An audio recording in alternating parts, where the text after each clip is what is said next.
have with me a very, very special guest, Teodoro L. Locsin Jr., Secretary of Foreign Affairs of the Philippines, to talk about bilateral, regional, and global issues of interest or concern to both Manila and New Delhi. Now, Minister Locsin needs no introduction, but just for the benefit of viewers tuning in from around the world, he is indeed a man of many parts. A lawyer by profession, a journalist by trade. He was a publisher, editorial writer, co-anchor and host of radio and TV shows. He was the publisher of Today and Globe newspapers. He is a former lawmaker between 2001 and 2010. He is a former diplomat. He was Philippines' ambassador to the UN. He is also a former speechwriter to Presidents Corazon Aquino, Joseph Estrada, and Gloria Macapagal Arroyo. And he had a brief stint in the academe as a lecturer at the US National Defense College. Mr. Minister, that's quite a resume. Welcome to DD India, Mr. Minister. Thank you. Thank you. Thank you so much for having me here. Great to have you, Mr. Minister. No, I have to tell you that I have a great fondness for India. When I was a young man, you know, when you're young, you're adventurous, and I read the French writer André Malraux. I think he overdid his own version of his own life as a fighter in the Spanish Civil War, but he was idle. And then when Pakistan split up, and there was, you know, terrible things were being done in what is now become Bangladesh. And André Malraux said, I'm going to form a tank legion. So, as if it was the Spanish Civil War again. And all the young and brave shall come with me. Oh, my God, I wanted to go. And then second, when I was on TV, I went to India and I learned so much. For example, you're going to ask me later, what's the difference between how India deals with China and how Philippines deals with China, yours in the Himalayan mountains. So one of the persons I interviewed was the Sikh commander-in-chief. And then he said, you know, you're here, and he's smart. He said, you're here in December. I guess you can't stand the heat. Isn't the reason you came here? Yeah, okay. But he said, you should stay all the way to Republic Day. What for? He says, because that's when we give medals for our soldiers on in the mountain, the Himalayas. And I said, really? And what happens there? He said, at a certain height, everything freezes. Nothing fires. So you want to know how they fight? How? Hand to hand. He said, and those are the soldiers we honor. Oh boy, huh? Indeed. That's really your army is. I wish it's just that you're kind of distant, but I wish we had training. Our soldiers trained with you. Because Mr. Minister, now just last week, that's on 28th April, you had a telephonic conversation with India's Foreign Minister, Dr. Subramaniam Jaishankar. Now, how did that conversation go? What did you two discuss, and were there any outcomes from that conversation, Mr. Minister? I met him earlier. There was a bilateral cooperation, commission on bilateral cooperation with Dr. Jaishankar. It was wonderful. It went so well because basically we're always very candid with each other. But this time, when I was going to talk to him, it was initiated by me. So he was kind enough because I learned something new in diplomacy. My president would call his very good friend Modi, but by then I had already gotten experience. Did you know that before leaders meet, they should first clear everything they talk about? Like at the ASEAN summit, since nobody knew the general of the Myanmar army, there was no background meeting. But here, I had, you know, I could. So I needed to get in touch with the foreign minister and then prepare the ground because we're really having a tough time on the vaccines. Okay, and so I wanted to prepare for that. It was a similar meeting to Blinken, also on the same subject, and he was very frank. He said, you know, we in a bad way now. We need to have all of the vaccines. On top of which, he said, many of the ingredients to make vaccines, sure, our manufacturing capacity is monumental. And I said, not only is it monumental, I used it when I was in Congress to fight big American pharmaceutical firms. I threatened them with Indian pharmaceutical power. So I know that. He says, yes, but we still need the ingredients.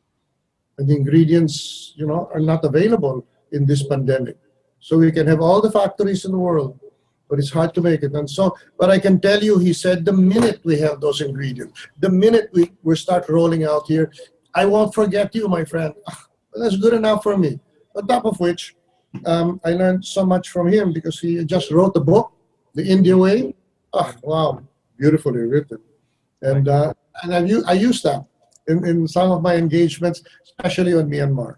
So it was a very good meeting, and it was very frank. And I said, I totally understand.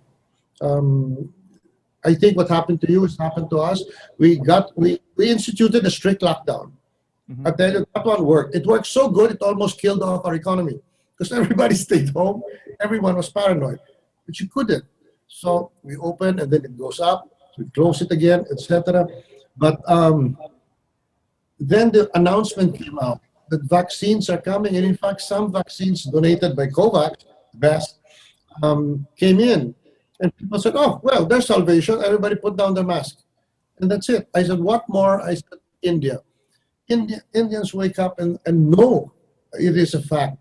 India is the pharmaceutical giant of the world. What more? The confidence they must have had. So I said, don't worry about it. The same thing happened to us.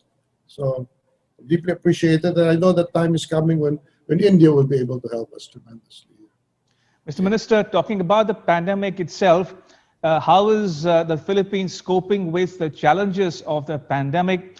How is the vaccination campaign coming along in the Philippines? And also, when can Manila expect to have the first consignment of the Covaxin vaccine from India? Okay, that's a little hard, but I'll tell you one thing. Our reaction was purely instinctive. So I never say we were right. The Sweden was wrong for keeping it open. We shut down. Longest, strictest shutdown in the world. And sure, we might have saved from infection by one count 3.5 million. But you know what? I always say, hey, we did that because it's all we knew how to do. Now, if Sweden decided we keep it open and now they're hit, I said, you know what's the difference between the two? Almost nothing. When we shut down and saved our people from infection, we shut down the economy. And we now have a weakened economy. When Sweden kept it open, Sweden's economy is completely vibrant. And now it has to shut down because of the pandemic. It is shutting down with a more powerful economy. So nobody's better than anybody. We took a guess, they took a guess. Now we're reversing our guesses. So, well, the only thing I can say is I'm no expert on these figures, but when it first started, a friend of mine who's London School of Economics said, "Oh, don't you worry about it. Look at the fatalities. You can inform me. You can advise me." What about it? Well, it's going in the thousands, hundreds, etc. It's linear. He said, "We're doing not badly, and it's not government." Really? I said, "Yeah, because what's bad is exponential growth." I don't know what that means. It just doubles and doubles and doubles, right? So I said, "Okay, but now it's happening." So after we did that, there was complacency, and then boom. We were also a little late in ordering vaccines because, and I've tried to explain this abroad, we're not saying we're the most, the most corrupt free country, no. But we do have a very funny law, which is really old. It's anti-graft corrupt practices.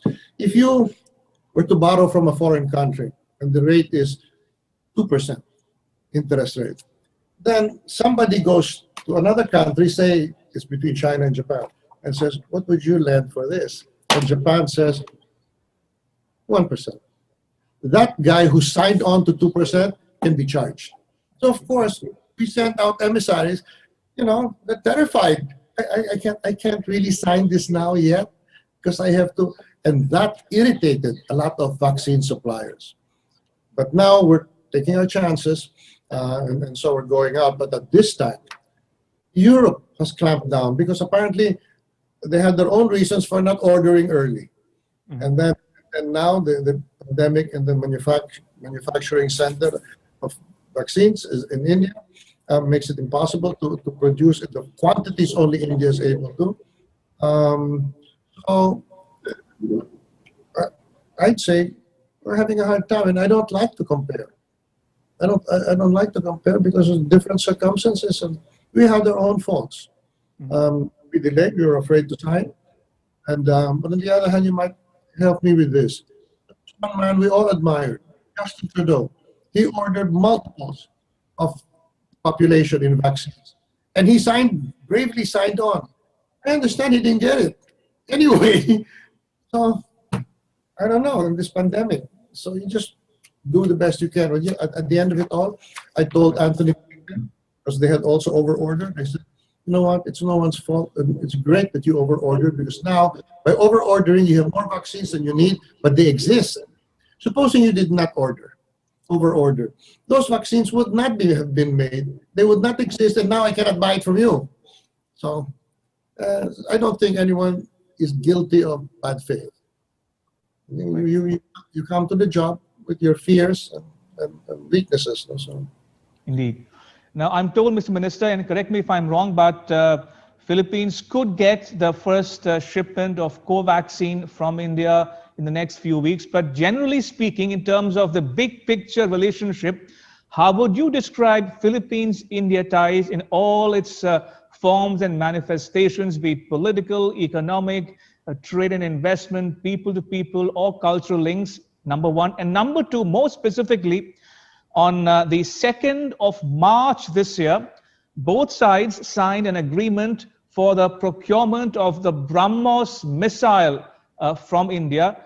When can we see that contract being actually signed going forward? Well, actually, thank you for that, because I would sit with the generals and they talk about it as something still to happen. Now you tell me it's a done deal, so I'm so happy. It will come, I guess, when we can open up already. Now, going back to COVAX, we received the first COVAX treatment right when the pandemic they were available. It came from COVAX, and the beauty of COVAX, it was AstraZeneca. It might have been made in India. I'll make a story about that. Or it might have been, it was made in India, because Thailand covers us. AstraZeneca's deal. Thailand takes everything east, India takes everything west to Africa. So it came from India. Otherwise, you can't cross order. So, okay, that went very well. It was fantastic. And a huge donation. For the rest, we also got Sinovac, Sinopharm. In all of this, I learned something, and maybe I get a little unpopular on Twitter. I said, there is no vaccine diplomacy. In dealing with China, for example, I said, can we buy this? The answer is always like this. We have vaccinated perhaps 3% only, and we're 1.3 billion.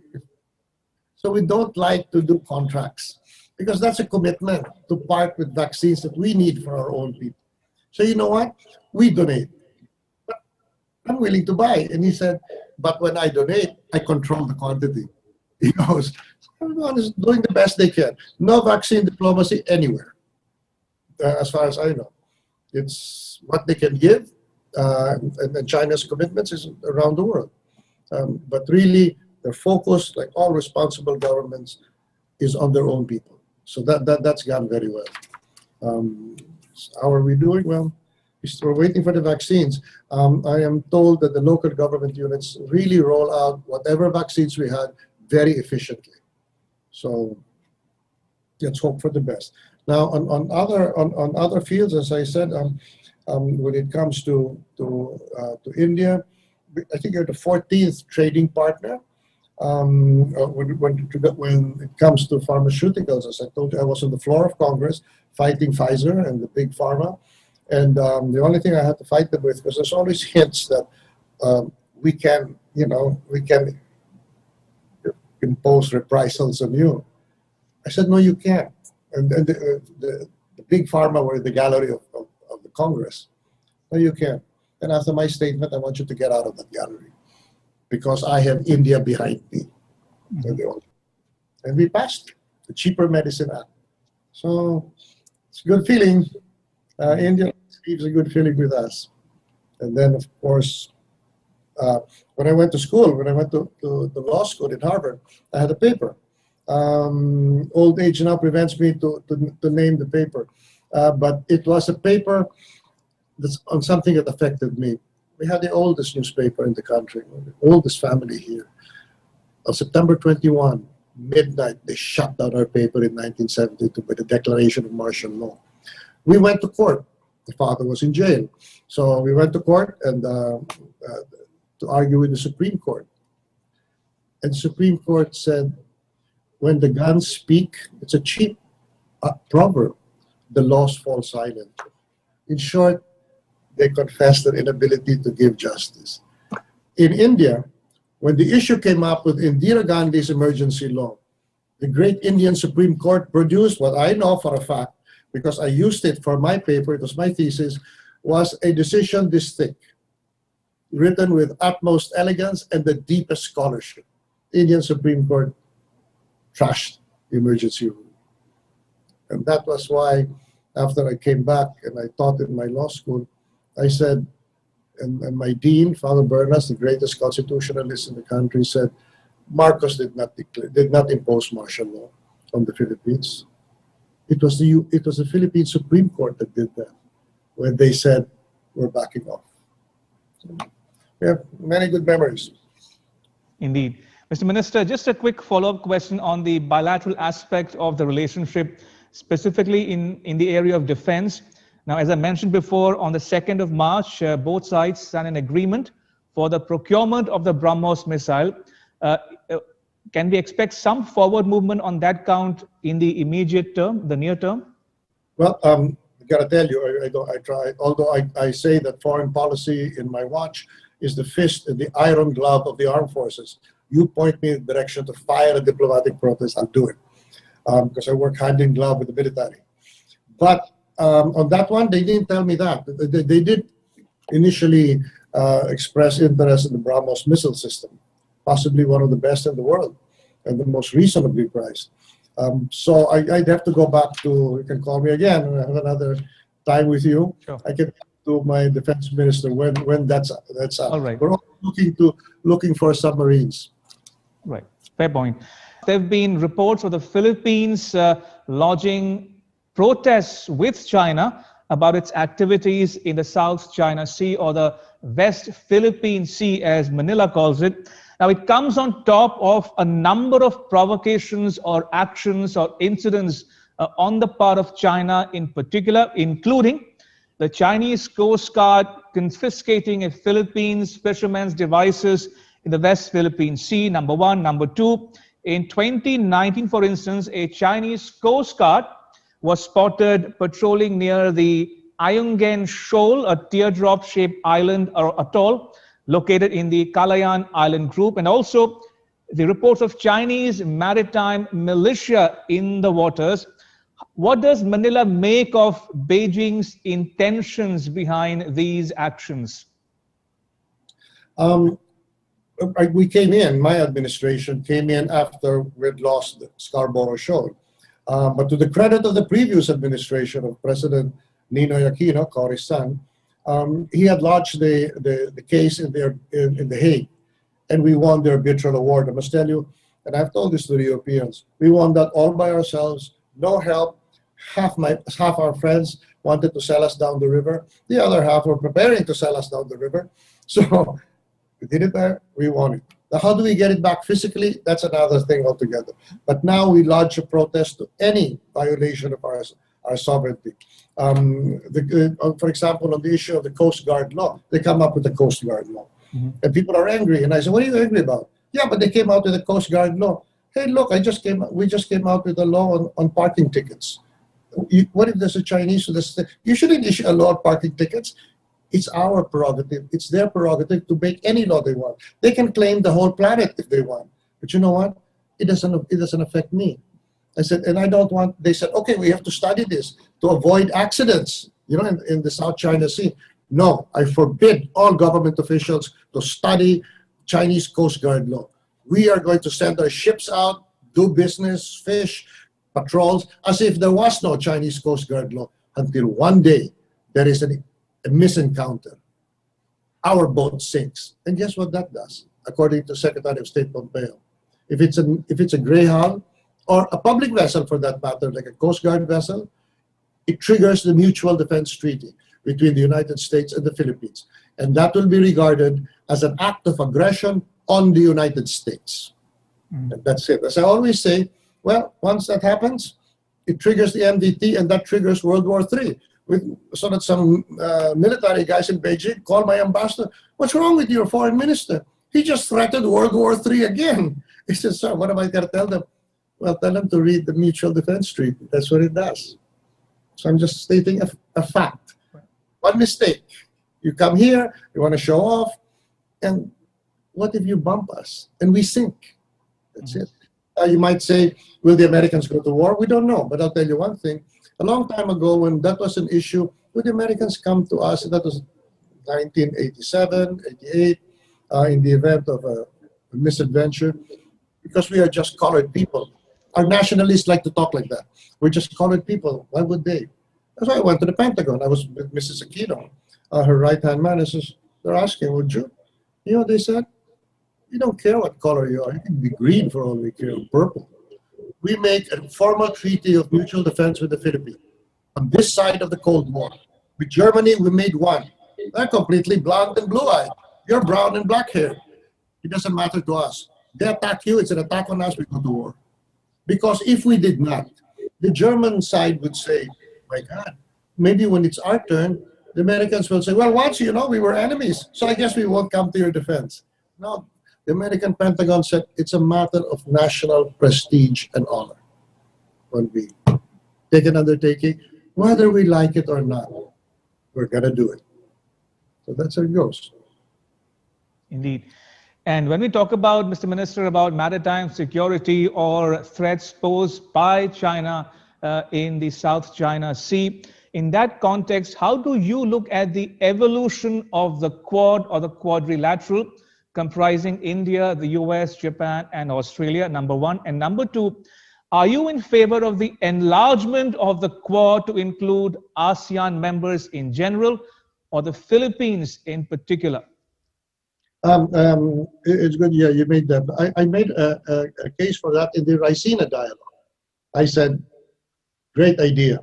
The Quad, that's a great idea. You have Japan, Australia, India. What's the other one? One more power. India, US, Japan, Australia. Australia. That's great. Now, I want you to know, I told the Ricina dialogue, that if you come to a decision, that doesn't mean we join you. Because unless you invited us to talk, be part of the discussion and the decision making, it's no skin off our nose. You cannot say we automatically pick up what you say. Second, would I want to formally incorporate ASEAN in there? No, because that would dilute ASEAN centrality. Yeah, we just have to believe in that. Otherwise, we won't even bother to sit in the same room. And so, however, if a member on its own is invited, then it can participate and perhaps make a decision to commit. But that act does not bind the whole of ASEAN. I'd like to keep us separate. Sometimes I know we have this consensus method, which means we can't always act because everybody has to like it. What if the problem is one of the members? Of course, you won't vote for it. But we have a mechanism for that. But at any rate, we just, you know, we would do so much more if we violated the consensus. Because I think both in Myanmar, our leaders came together, and in other issues. So, and in the end, remember, I'm the China coordinator for the Code of Conduct in the South China Sea. We've had some, I've been pushing for it. Singaporeans are very proud. We finished the first reading of the COC, and Philippines is the next China coordinator, so we did it. And then the pandemic struck. I never used that as an excuse. I said, so what? I said, well, some of the members will say, well, we can't really meet. I said, you know, face-to-face meetings is essential if we look like George Clooney. But I don't think we do. I think when we meet from inside our heads. And we can do that just as well, much cheaper, and less strenuous if we do it by Zoom. So let's talk about it. And I am determined to produce the second reading of the Code of Conduct of the South China Sea. Why? I talked to Foreign Minister Wang Yi. He's a wonderful man. I get along with him so well.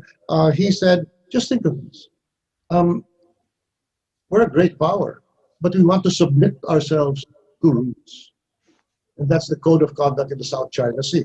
And he's very sophisticated. And he said, I know. Our first try was, the first rule of the Code of Conduct would be that no Western power can come here. You throw it out. I said, no, sorry, we need that for the balance of power. And then that's it. But still, if you have a code of conduct to regulate how our ships will act, or your ships will act, and what happens in a misencounter, that's not bad. And we are waiting for you to get it done. So right after my meeting with Wang Yi, Singapore had been there earlier, Indonesia and Malaysia. I sent them all letters saying, I promise we're going to finish the code of conduct second reading. Okay. So we'll do that.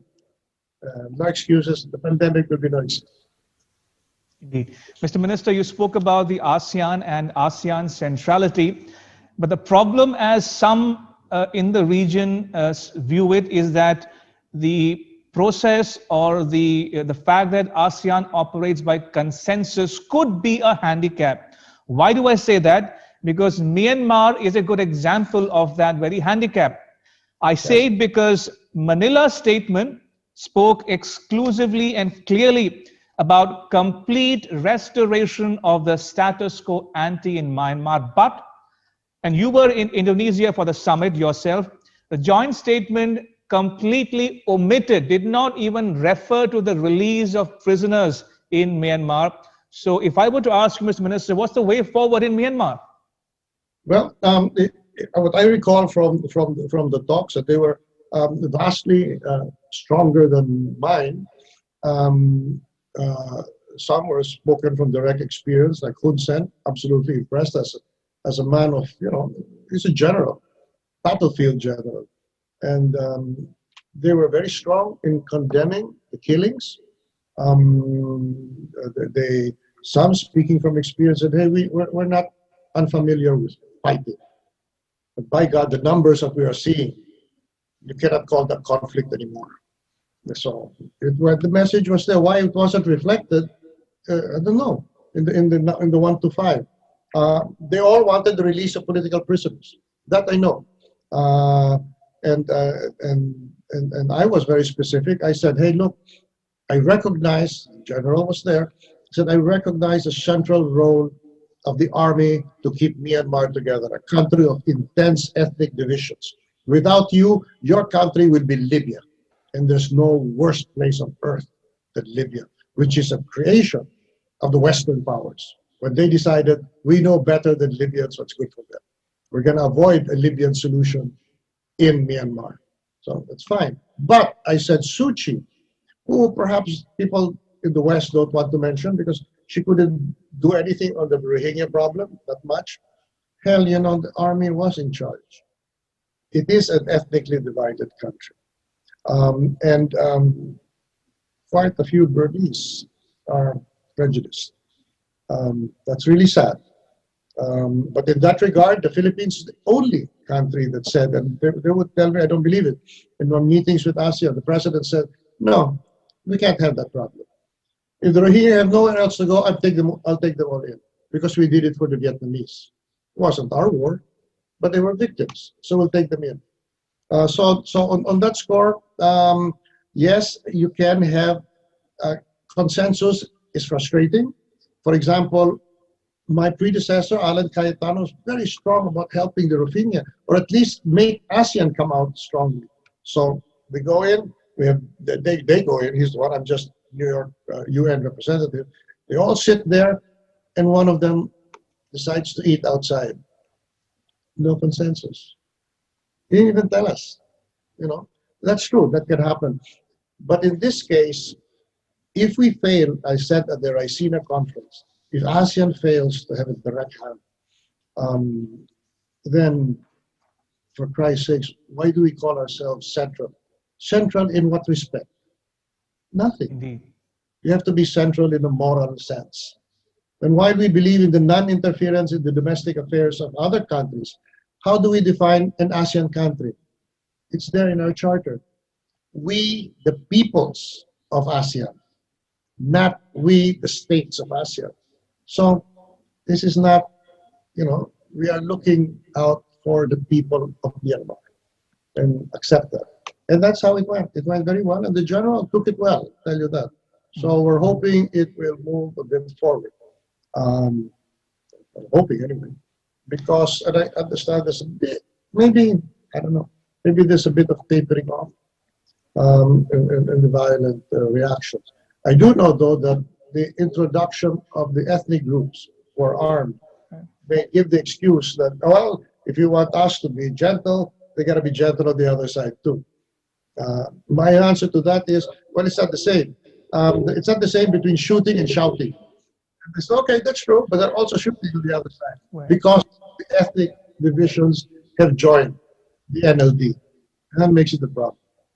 And there was also this little particular case when I was talking to one, he said, I saw them. I saw Suu Kyi, she gets along so well with me, and all of that. And I had no idea this would happen. I'm telling you that.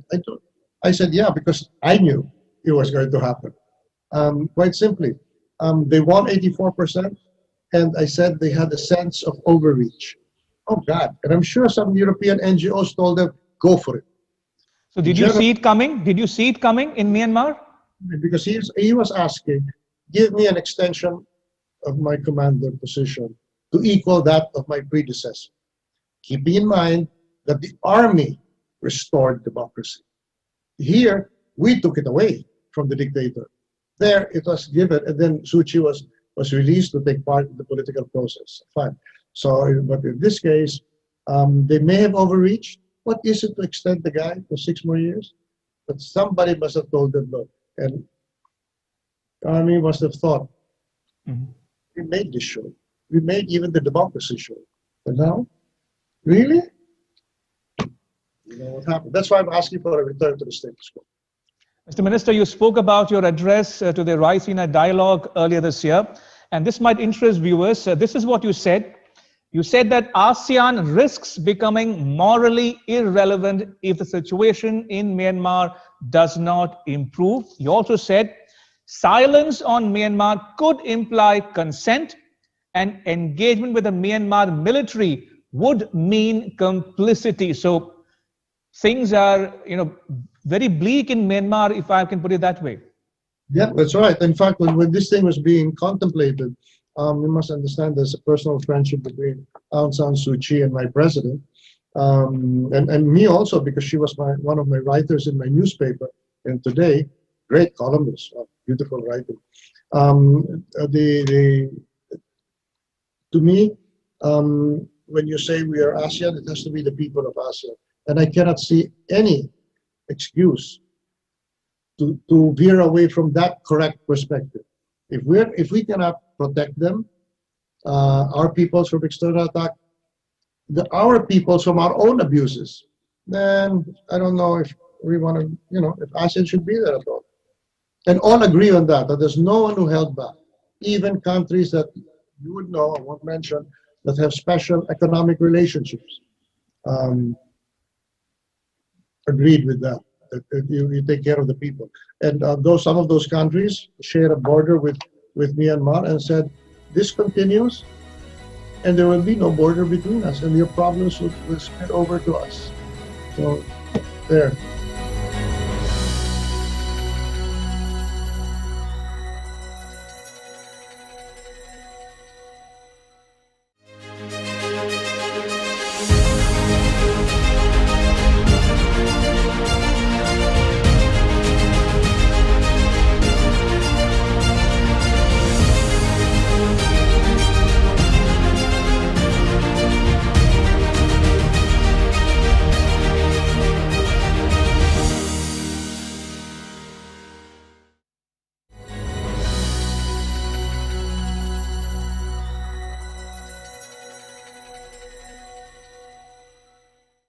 Mr. Minister, I want to draw your attention back to India-Philippines ties in a regional context. Now, if I were to ask you, what are the lessons then that both Manila and New Delhi can learn from the Chinese actions, for instance, in the South China Sea or along the line of actual control with India? For instance, we spoke about the occupation of the Scarborough Shoal by China in 2012. Now, we are also hearing about how the Philippines is engaging or indulging in sovereign markers and patrolling to establish its sovereignty in the region. So what are the lessons that both countries can draw going forward so that their relations with China can be kept or can be managed or reconciled going forward as well? You don't have anything to learn. You did the right thing. You stood your ground in the Himalayas. That was all there is to it. You just wouldn't yield. India had so many problems. There was a time when India was the leader of the non-aligned world, so you had the U.S. against you, and yet you were also confronting China at the time. In our case, the incident of Scarborough, right? The incident was that our ship was facing Chinese ships. Now I find out it's 30. I thought it's just one. And the United States was afraid, I guess afraid that it could trigger, because it was a Philippine Navy ship. It shouldn't have been. This was like a civilian Chinese flotilla. We should have sent civilian, but we don't have that many ships. The nearest was a Navy ship. And so they said, stand down. So the boat stood down. Then the Americans said, withdraw. So we withdrew. The Chinese did not. And then the administration changed. But meanwhile, we had already won the arbitral award. And that's when President Duterte stepped in. So now, you have done right. You never yielded. And also because India built up its military power. I'm an old man and I come from that long debate from up to now it's going on, from the 50s, 60s, 70s. Oh no, guns take away from butter, the guns and butter thing. I said, no, we're poor, our people should be fed, we should not be armed. Well, India had that problem, of massive poverty. But India decided it's not either or. We need to be able to defend what's ours. You were right, don't take any lessons from us. Only now are we beginning to arm. And part of that will be, I'm always saying yes, when the Japanese offer Coast Guard vessels, please, thank you. Or France offers 2 Coast Guard sophisticated, thank you. And this at the time when France was condemning us for human rights abuses. But I said, I don't care. I love the white hull of the French Coast Guard ship. So that's what we want, is to swarm. So the Chinese are swarming. If we have the capability, we swarm. Sooner or later, there will be a misencounter. And what do you think that will trigger? Something bigger than anyone on both sides of the Pacific wants.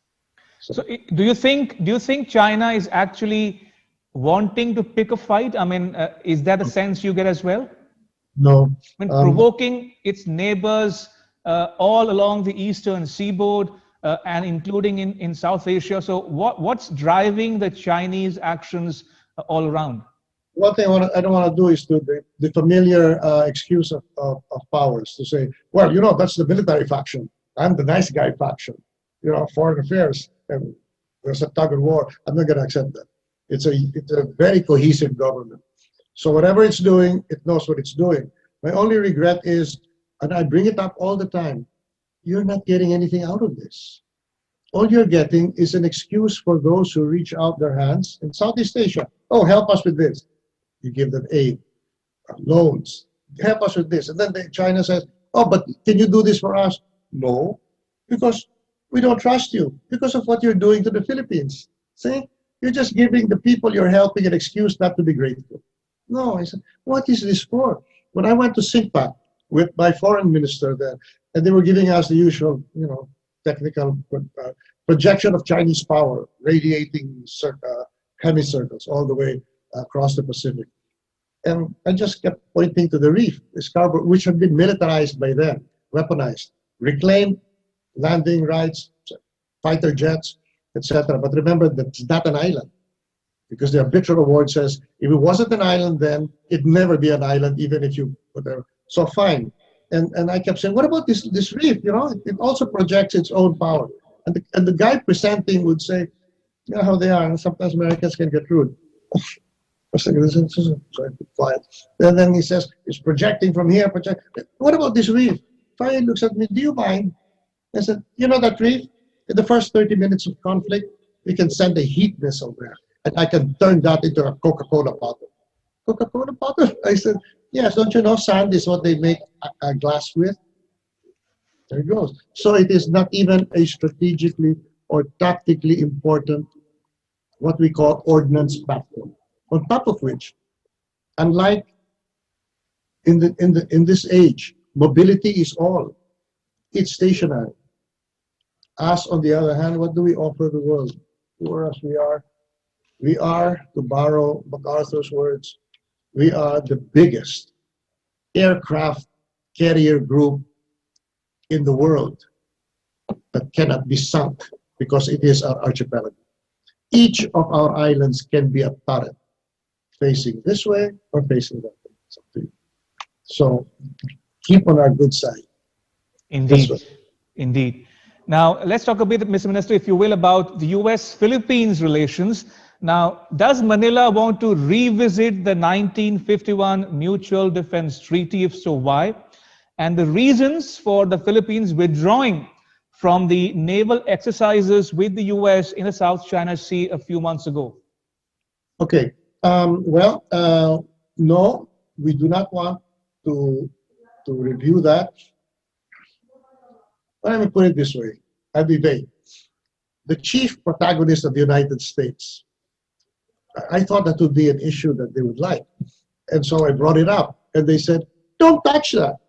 Remember, the Mutual Defense Treaty is within our equations for this part of Asia. You touch that. You touch the terms.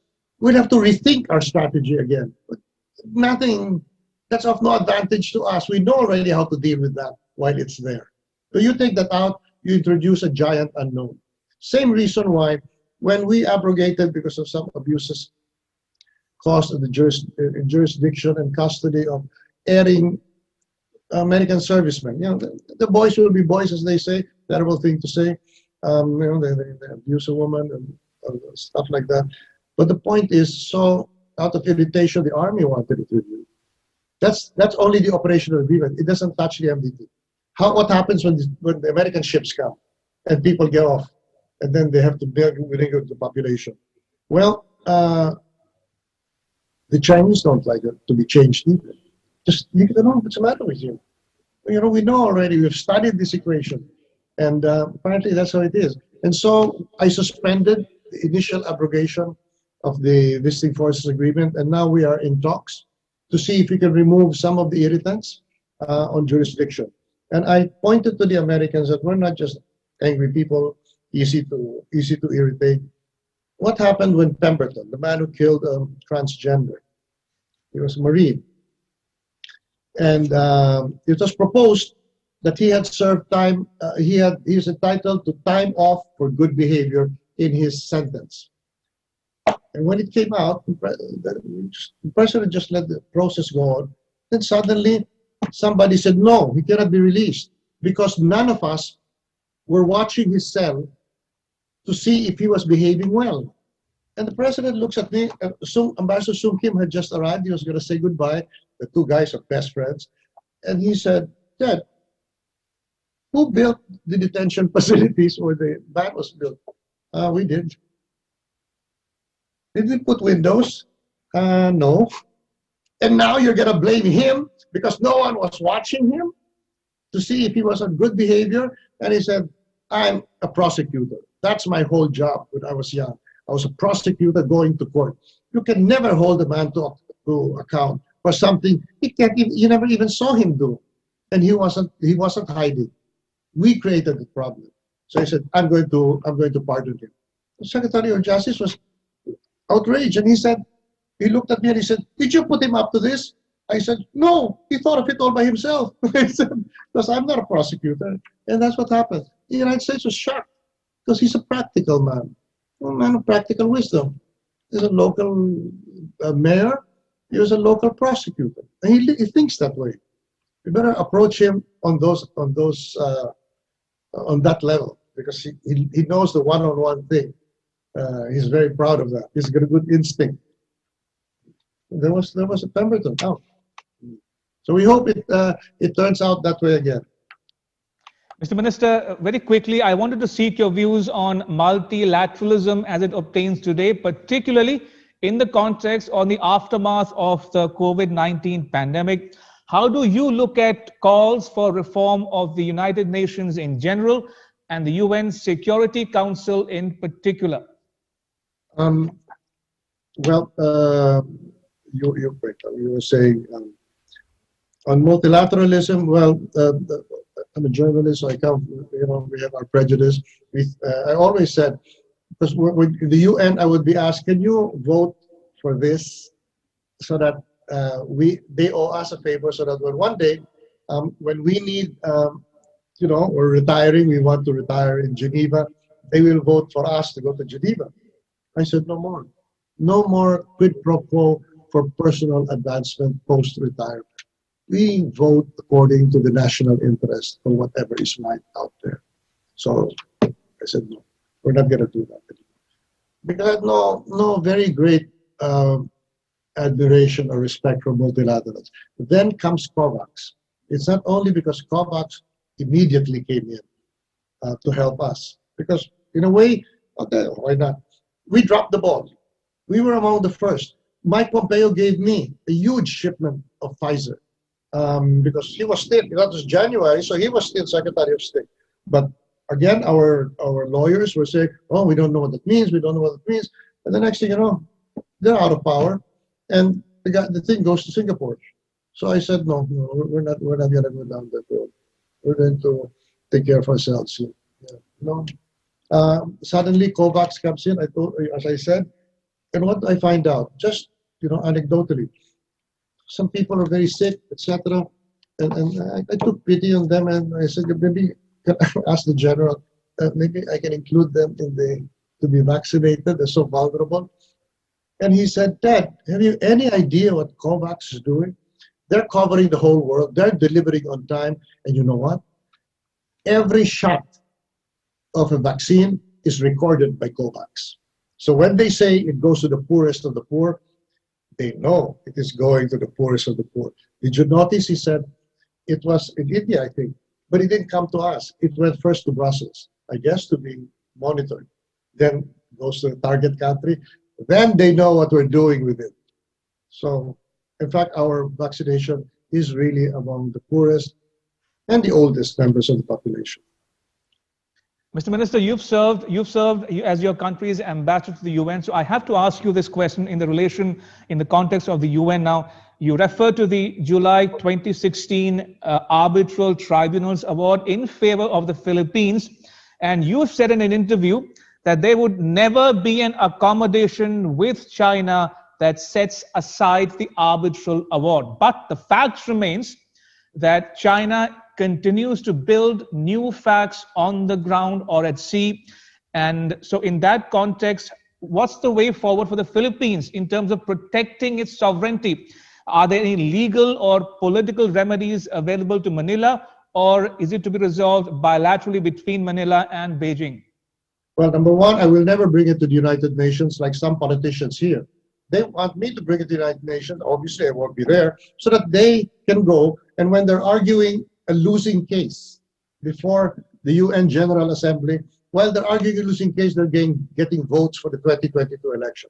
I said, I'm not in the business of helping anyone get elected as a hero in a fake battle, because China's numbers in the UN General Assembly are huge. I have been very good friends with Africa. We get together, I stand up for them, etc. Then when the vote came to include the arbitral award in the Nanaline movement resolution, they all voted against it. And they went to me, you know how it is in the UN. We're all friends, and they put this arm around me, the African president. I love you, but no, I got to vote against you. That's how it goes. So we're not going to go there. We want it in The Hague. That's a legal tribunal. It's law now. And I'm not going to go there just for some show-offs. So what will happen? It's very possible. I was telling Foreign Minister Wang Yi that the world will change so much that perhaps the sensitive importance we give to that thing will not be as important for you or for me. Now, right now, the only justification I can think of is China's attempt to push their ramparts, if you want to call it, as far into the Pacific as they can. If they had us as an ally, which is of course out of the question, then they would be facing the United States across the Pacific. So now the best thing they can do is to try to weaponize a few reefs. Actually, as I keep telling them, that's useless. It's like you just added a third of a second to your projection of power by putting it up in that weaponized reef, which they can destroy in 30 minutes. So I said, what are you doing? Perhaps one day the issues will change, the world will change, and possessions, territorial possessions of features, not territory, just features, that will not feel so important, and maybe we'll find a way around. That's also the consensus of ASEAN. They said, we will keep bringing up the arbitral award, but of course there will be no resolution for the next 50 years. But that's good enough. That's good enough. Indeed. Mr. Minister, we are nearing the end of our time. So just last couple of questions very quickly. Does Manila have a view on what is happening vis-a-vis Taiwan in particular? We're so careful about the Taiwan thing, we don't mention it. We followed the United States. The United States dropped Taiwan. And because I'll give this to the man who jailed my father, President Marcos. When he became dictator, he had the courage to strike out in independence. He recognized Red China, then the arch enemy of the United States. He's opened up the embassy in Moscow, the super arch enemy of the United States. So, you know, it's best to just leave that alone. But at this point, what can happen? Well, as I said, I hope the Chinese come to realize that the enmities they arouse, the suspicions they arouse, do not help them anywhere. Not even the strategic, the tactical reason to be closer to the adversary. Remember, any war between them, guess what's the battlefield? The South China Sea. There's no way that Chinese power can make the coast of San Diego and San Francisco the battlefield. There's just no way that can ever happen. So any fight will take place, guess where? Not in the United States, from Guam to the Chinese coast. That's going to be a lake of fire. That's it. That's also why my president says things that technically you shouldn't. Like, let's avoid war. Me, when I was trained by my father's colleagues in the Cold War, war was a nice thing. It clarified your vision. It clarified your choices. But that's so abstract. My father would, of course, just shake his head and say, yeah, but when I was fighting the Japanese, it wasn't clarifying. It was just hiding from the bullets. But anyway, that's how I look at it, the world. And so I'm foreign minister. I look at it that way. I never say war is out of the question. And I always remember the Latin saying, si vis pacem para bellum. You want peace, prepare for war. Indeed. And finally, Mr. Minister, I must say you are prolific on social media, on Twitter in particular. You answer distress calls on Twitter. You take questions from journalists on Twitter. You issue instructions to your staff on Twitter. I should perhaps learn time management from you. I mean, how do you make time for all of this? Okay, ever since I was a boy, I was restless. So I have to do many things at the same time. But I have to thank my daughter. You know, I don't know how Twitter works. She set it up many years ago. First, she set up Facebook. That completely eluded my comprehension. So I said, take it out because people are angry. They write to me and I don't even answer them. Then she, okay, I put you here on Twitter. It's only 180 letters and now 200 something. Surely you can handle that. And I did. And that's it. It's a way also of clarifying your mind. I can always retract my opinions. Sorry, there's a new factor that's coming. So I take it back. But it helps you clarify your mind by putting it down. For those of you out there who are writers, same advice my father gave me as my editor. He said, never talk about what you are gonna publish. Because when you do that, when you talk at length about it, you kill the creative drive inside you because you already put it out. And then my friends write long articles on what do you call this thing? Facebook. I said, what are you doing that? You haven't even, you're going to submit that for publication in a magazine? Try writing that again later.